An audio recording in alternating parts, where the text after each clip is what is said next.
But I don't know how exciting I'll be, frankly, after listening to Jeanette's speech. That was a tearjerker. You know, and her husband, I told her last night when I met her, I told her that her husband was heads and shoulders the best man there. And that's exactly why he was targeted, I think. Because he was such a danger, because he was so well-spoken, so eloquent, and so from the heart and so real. They certainly would have lit a brush fire in the minds of men. He already did, and is still carrying on. Those of you who don't know about us know that we were at Bundy Ranch. We were also at Sugar Pine Mine in Lincoln, Montana. And we've been part of a lot of the resistance in the West. It's not, it's like Dave said, it's not anti-government. It's anti-corrupt government, anti-constitutional government. We're a constitutionalist. It's absurd for the left to call us anti-government when the entire point of the organization is to reemphasize the oath that we all took to support the Constitution that founded a government, the government we all live under, and supreme law of the land. So frankly, I'm about to start suing people that call me anti-government and call us anti-government because it's defamation of character and libel against all our current serving military, current serving cops, retired military, retired police, EMTs, firefighters. These are all public service. They're all part of the government, or used to be part of the government.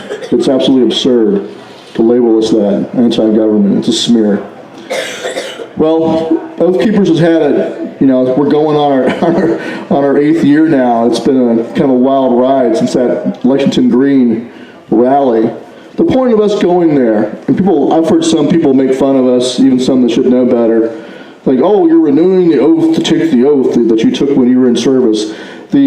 What we did on Lexington Green that day was important to us because we were following directly in the footsteps of the founding generation. Thank you. Thank you. How many folks have heard of that quote from Sam Adams, or John Adams as president, where he said that the Constitution is written only for a moral people? You've heard that quote, right? It's unfit for any other. Well, you know, when he wrote that, you know what that was for? That was his response to a petition that had come from Lexington Green, from men, some of them who had been veterans on April 19th, April 19th, 1775. They've been veterans there. And later, during the Adams administration, when there was so much fighting between the Federalists and the Jeffersonian Republicans, Jefferson and his party, quite a bit of anger and quite a bit of division in the country. And these men came to the Green, whether they would consider themselves Federalists or Jeffersonians, they came to the Green with their sons, many of their sons, you know, now serving in the militia, these old militia men who were veterans, and they all went there for one purpose, which was to renew their oaths to the Constitution, to recommit to what really matters, not political parties, not anger and division, but what really matters is preserving the instrument that they saw as the best way, as flawed as men are, to ensure the blessings of liberty are passed down to our posterity. So they stood on the Green, and even though they'd already served, already sworn that oath, they stood there and renewed it for that purpose, to reemphasize to themselves and make clear to their countrymen that they were putting the Constitution first, above party, above rancor, above division. And they sent their proclamation to John Adams as president, and that's when he said those famous lines in his reply. And I'll paraphrase, after he said the quote that everyone uses about it being fit only for a moral people, he said, what you have done there today in renewing their oaths is ample testimony to your devotion to your country and to its government. So that's why we did that. We didn't just pull that out of our rear ends as something cool to do. We were deliberately following their example because we could see around us a country that's divided, and it's gotten even worse since. Obama, rather than being the great uniter, was the great divider. Was he not? Yes. He's divided Americans politically, he's divided Americans racially. He has served his masters well, in trying to rip the American people asunder and pit them against each other.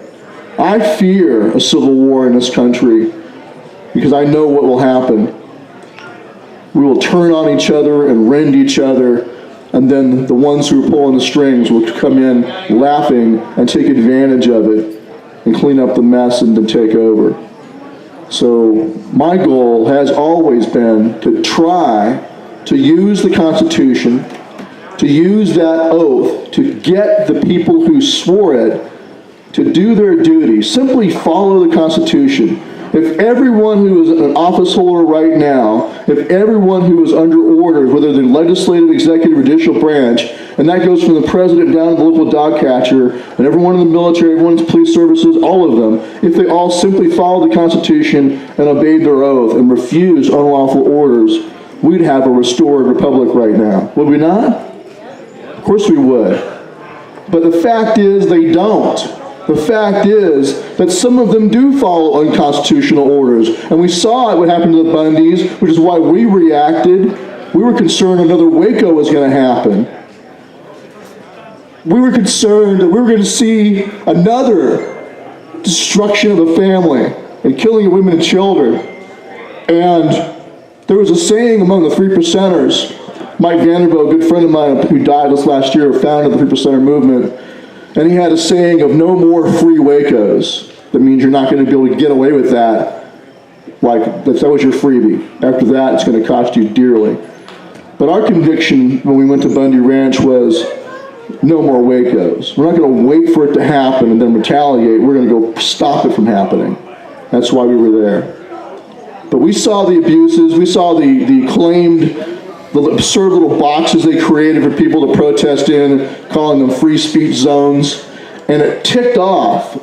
You know what ticked off the most? Were the guys who had just got back from Afghanistan and Iraq. They come home from war, supposedly fighting for freedom overseas, to see this ridiculous display of arrogant power on U.S. soil being done to a ranching family. And they weren't having it. They risked their lives overseas. These guys have been in combat. They're not afraid to die. No man wants to die, but they don't fear death so much that they're going to let it override their duty. And so they got in their trucks and drove down there. And we have retired police officers there too for the same reason. So out west, we feel it. I know a lot of folks out east don't understand. And I actually told Ammon Bundy not too long before he did the Malheur occupation, I said, Ammon, just remember, back east, they think BLM means Black Lives Matter. A lot of people don't understand what's going on out west. Just keep that in mind. So I just urged him to make sure that he took a strong stand that was going to be something that people would get behind, like another Bundy Ranch. So I disagree with what they did in Malheur. I thought it was bad strategy and bad tactics. But I can't doubt their conviction or their courage or their sincerity. And like I said already, hands down, the boy is the best man there. I wish he had stood on his own ground, on his own ranch in Arizona, where he had the support of his neighbors and the support of a local sheriff that was behind him. That was a better choice. But men have to make their choices, and we can't fault them. Each one of us has to choose what we believe is right and we believe is the right course. It's a heavy responsibility, though, when you're a leader and you're trying to lead other men into doing the right thing. So all I can say about that is while I disagree with their strategy from a military perspective, I can't disagree with their conviction. They were right. The cause was just.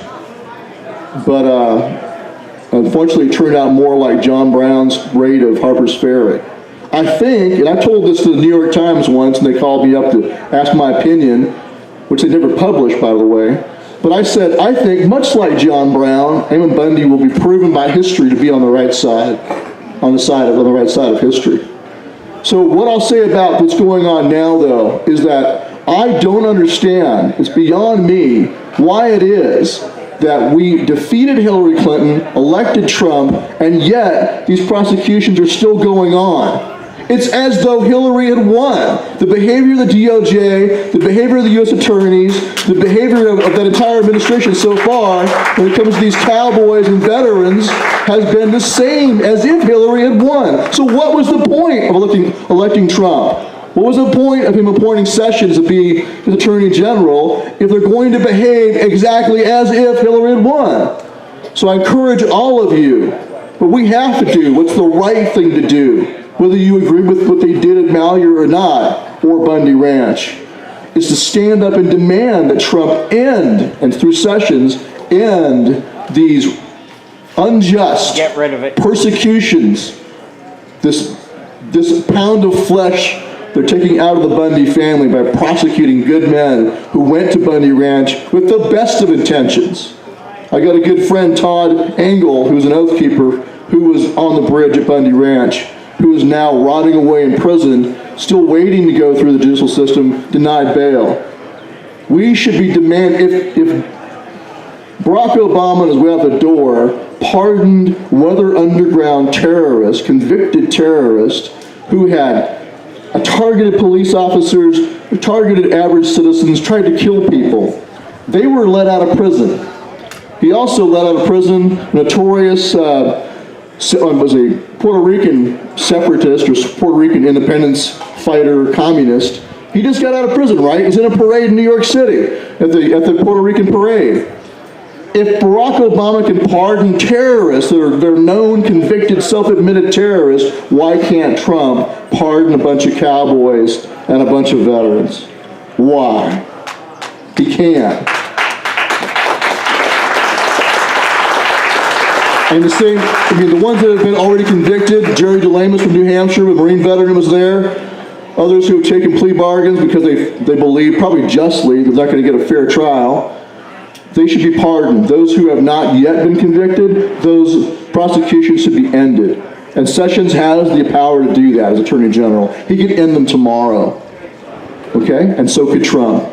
So you ask them why they haven't done that. What is their excuse?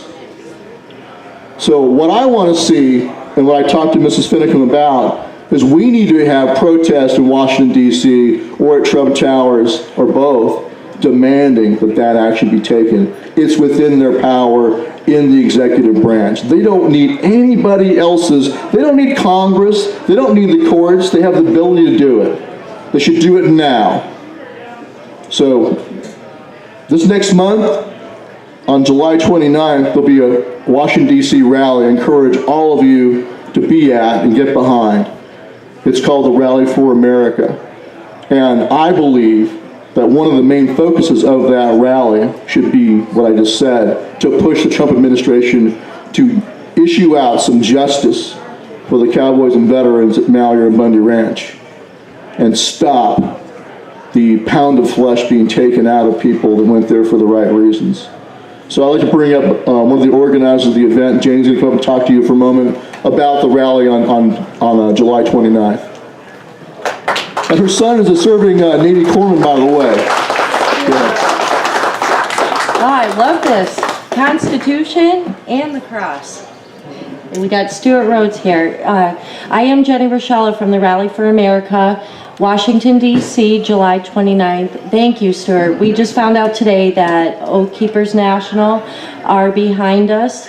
As you heard, Stewart, he is fully backing our rally, and what we're trying to do is remind you and also reignite the voice, the spirit of patriotism that we've allowed to get pushed back in the closet the past 10 years, maybe even longer.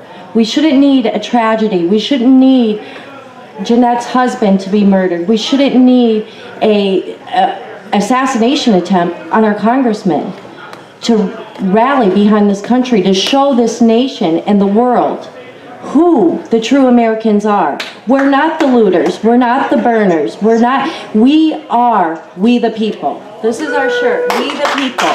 And we've allowed this. We have to take accountability. We have allowed it. I am a mom, a housewife, my friend Wendy, my co-chair. We're not backed by anybody. We're a couple of friends that after this election saw the opportunity. Our vote mattered, now our voice matters. Our motto is silent no more. We will not be silent anymore. We can gather under one flag at Area 1 on the Capitol building on July 29th and let this country know that We will continue the fight. Trump getting elected is not, it's not all that. We, the people, it's up to us. It's up to people like Jeanette. It's up to people like yourselves. Every voice matters, and what you do matters. We want people to get excited again. Come home and get involved in your local communities. If you have kids in the public school system, get involved. If veterans organizations are the best organizations to get involved in. I happen to be a chaplain for AP3, Massachusetts Oath Keepers, Granite State. They're big, but they're small because we're tight circle, and they need the morals and everything like that. So I'm proud to lend my services to all three.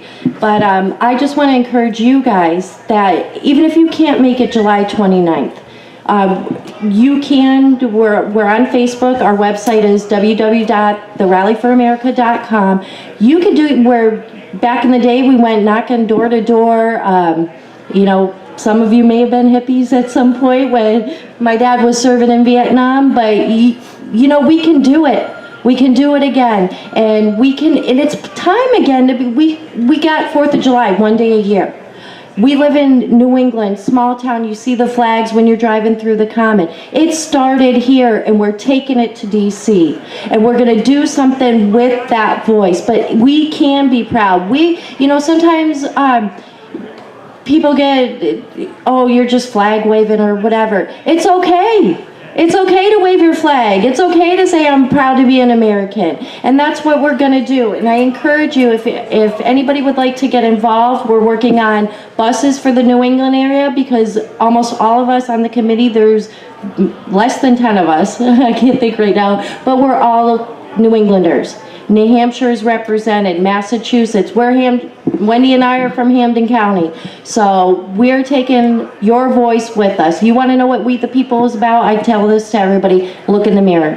We're going to do it for you. Thank you, Stewart, for getting on board. Citizens for Trump is with us. Let me tell you a couple speakers. GM Morgan, First Lady of the Second Amendment, will be speaking. Chris Cox, Bikers for Trump. Newly elected Congressman Clay Higgins. Some of you know him as the Cajun John Wayne, Captain Clay Higgins. Our own Karen Anderson from Faith and Freedom Coalition. Who else do we have? Sheriff Richard Mack, Jeanette Finicum and her daughter Shalise. Former law enforcement officer Dominic Izzo from Chicago, Illinois. You know they're busy there. Massey and Carrie Campos from Self-Evident Ministries, and Dave Bray from Dave Bray USA will be, check him out, look him up. He is an amazing, he was also a Navy corpsman, veteran, and he has a beautiful voice. Look up Dave Bray on YouTube. He is just amazing. And we're just gathering different speakers. None of them is asking a dime. At the integrity of who we are, we're gonna, those that ask for it or need it, we're gonna give them hotel rooms and traveling accommodations, but they just have jumped on board, and we're at July 30th, we're gonna get back to work. And so I just wanted to say thank you for this opportunity. And please, www.therallyforamerica.com. We need your help. And hey, when you're passing your Facebook memes and you're joking about why isn't Hillary in prison, share our page. You know, make your click matter. Thank you, guys. Yeah, her dad served at 101st Airborne. Her son's now a Navy corpsman with the Marine Corps, right? He's Greenside, so he went through FMTV. He's with 1-1 Weapons Company. Yes, so he's with, you know how Marines are called devil dogs? Oh, yeah. Devil dog. You're the devil dog. Well, I'll tell you, man, everybody who served infantry like I did knows that, you know, your medics and corpsmen are your angels. Absolutely. She mentioned a little bit about what Oathkeeper's been doing lately. We'll be providing security at that event, like we've been providing security across the country at events. And the reason we've done this is, well, this ties right into the theme of this entire rally, is the Second Amendment. Well, what does the Second Amendment do? I'm giving you guys a softball. What's it do? Come on, don't be shy. What's it do? Tyranny. Well, sure. What's it say? A well-regulated militia being necessary for the security of a free state. The right of the people to keep and bear arms shall not be infringed. Right. But it's that first clause, I think, that too many don't remember, as Dr. Evan Vieira has been trying to point out for, what, decades now? It's not just about your individual right to have a gun to protect yourself against a home invasion, or a rapist, or a mugger, or, you know, a nut in the street, an active shooter that's attacking your family. It's about, primarily, in fact, it doesn't say anything in there about private crime, right? It says nothing about that, actually. It's all focused on your duty and obligation to be the militia. We, the people, are supposed to be the militia. Okay?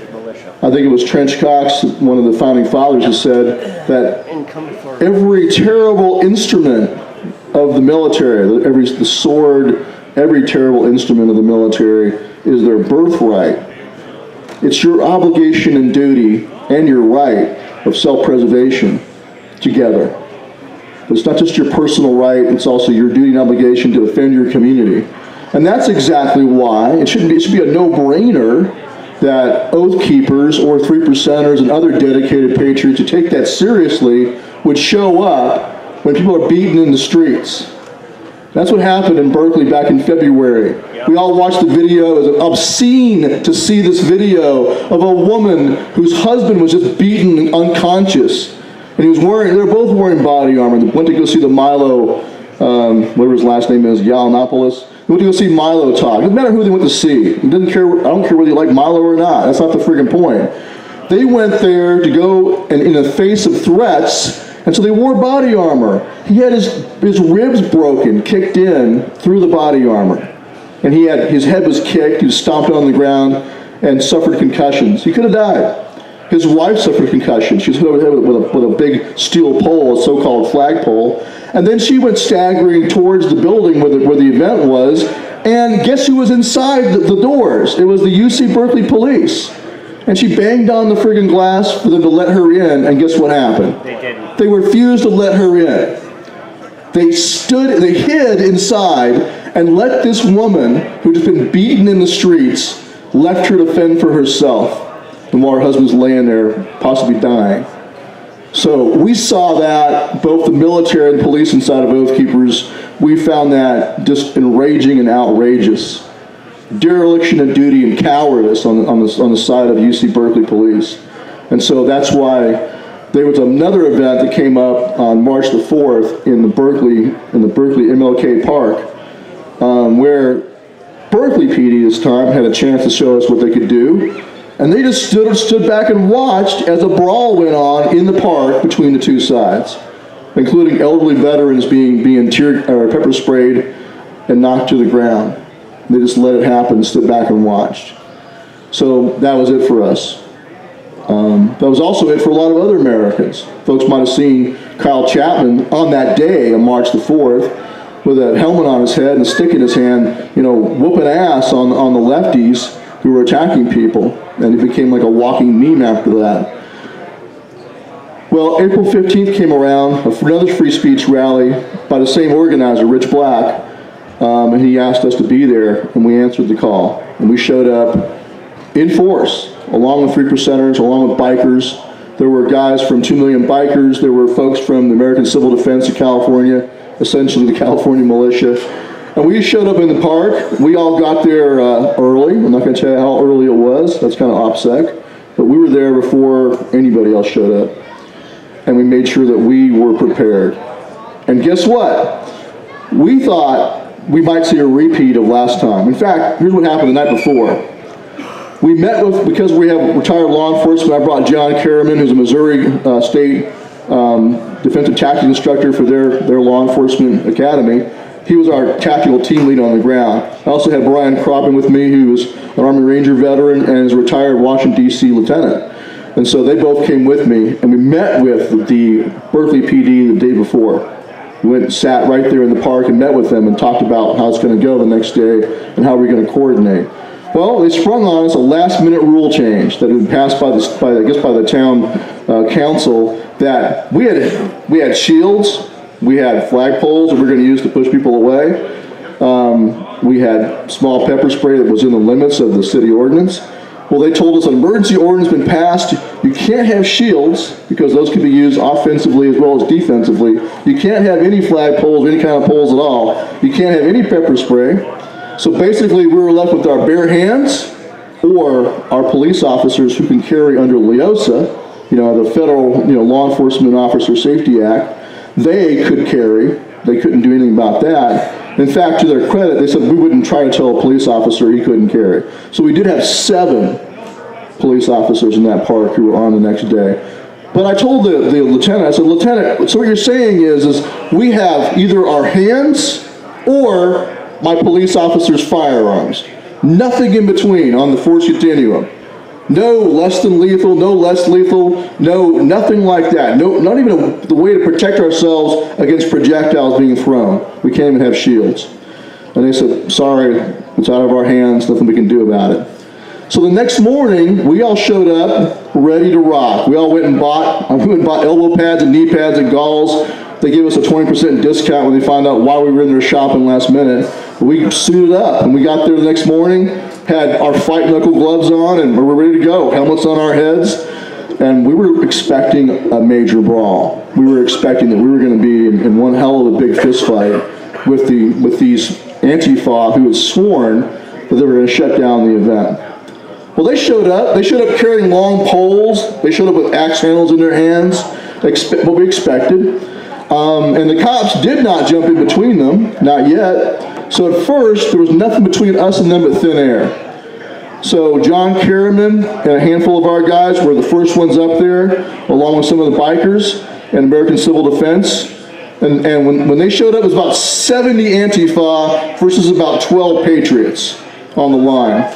So we had a perimeter security team. We eventually brought more guys up there, but at first it was about a dozen of us versus about 70 of them. What do you think happened? Benghazi. What? Like Benghazi. No. That's what you would expect, right? Oh, did they charge us? No, they didn't. They crossed the snow fence the cops had put up as like this, orange snow fence barrier. They danced across that and kind of postured. But, John Kerriman did a little jig, like welcoming them. Here we go. And he lined up with his guys, and the Antifa blinked. They just stopped in their tracks and just stood there. They did not close. They did not close. Even with a dozen Patriots in front of them, 3-1, 4-1, they did not close. And they just stood there. And then the cops came in between the two sides and patrolled, then actually did their jobs and kept the two sides apart. But I think it's telling that, as opposed to what you saw on Berkeley campus when they just beat people in the street, and what they'd sworn they would do, and what you saw on March the 4th, when the organized Oath Keepers and 3%ers and the bikers, in other words, when the big dog showed up, what happened? They backed off. They did not want to close with us. You know why they didn't want to close with us? They had gotten stomped, and they knew it. Okay? As Dave said, that's never our intent. Our guys have, in fact, I've only had one instance. We've now done Berkeley twice. We were at Portland. We were in Boston. We were down in New Orleans. And we just did, around the country, we protected Act for America for the March Against Sharia. We just did that all over the country, absolutely everywhere. I was personally in Dallas guarding a speaker who had gotten death threats. But in all of those situations, only one of our guys has ever had to put a hand on anybody to this day. And the reason is because our men are professionals, they're disciplined, and they're competent, and the bad guys know it. And we're not there for that purpose. We're not there to go thump heads. We're there to keep people safe. We're there to keep the rights of every American respected. And that's it. But so far, they have not wanted to dance with us. So we'll see what happens in the future. Now, of course, one concern we have is that they know they can't beat us hand to hand. There's no way. They just know it. So what I'm concerned is that you're going to see more kinetic terrorism, whether it's a bomb or a vehicle used like you just saw in England on London Bridge. So, or an active shooter situation. So that's why I told my guys, we just did an after-action review of all the successful security operations for the march, for the Act for America marches. And I just told them, guys, you need to be aware and ready for when this turns deadly, when they go full weather underground. Because of course, they're all being told, the signaling, I guess you could call it virtue signaling by the Obama administration, by letting loose all of those terrorists, all those weather underground and radical cop killer terrorists, and pardoning, they pardoned, what's that one chick's name that was in Cuba all these years that killed a police officer? He pardoned her too. That is letting the leftists out here know who the real heroes are. They're being told, this is what you want to do, these are your heroes. Put them in a parade right in front of you and give them all the honors in the world. This is who you should emulate. So don't be surprised when you see some young, it only takes one, right? Some young Antifa or communist in the street go full kinetic with a bomb or a rifle. And we just saw what happened the other day at the ballpark in Washington, D.C. Yep. So how does this tie into the Second Amendment? It ties into this, that if the people simply stand down and rely only on the police, you will either see stand-down orders given, which we've seen now in multiple cities, not just Berkeley, but also San Jose. Do you remember last year during the Trump campaign, what happened in San Jose? People were led out of the Trump rally and then beaten in the streets and chased down the street, yep. And the cops just stood there and watched. So you'll either see that failure, or you'll wind up what you saw at the ballpark, where even when the cops were there, they can't stop people from being shot. There's two police officers right there. Imagine your average event where there's no police. Who is securing us right now? We are, right? You are the first responder. Keep that in mind. You're the first responder if you're the intended victim. No police officer is going to be next to you when you're attacked. Very rarely. What should have happened to that ballpark is there should have been an armed congressman or a staff member who could have put a stop to it, rather than relying on those two police officers. They're very fortunate that he didn't kill both those cops. He was incompetent. A competent person actually knew what he was doing with an M4 in his hands, would have probably killed everybody there. I can tell you right now. So we must always understand it's an illusion to think that any police officer is ever going to protect you against violence that's an unplanned attack where you don't know what's coming. This won't happen. School shootings, public shootings, whether it's a truck driver like on the London Bridge. You guys heard the story of the lion on London Bridge, the guy that fought him barehanded? That's the mindset you have to have. You know, if he just said, F it, I'm going to go, and he just started fighting him. That's the mindset. If only he'd been carrying a gun or a knife of his own. But even when you know there's an event coming up, it is your duty. The more well-trained you are, the higher your duty. Those of you, how many guys here served in the military? Raise your hand. How many served in police forces? Raise your hand. You have a duty and responsibility to step up. Now, the rest of you also have a duty. You have a duty if you're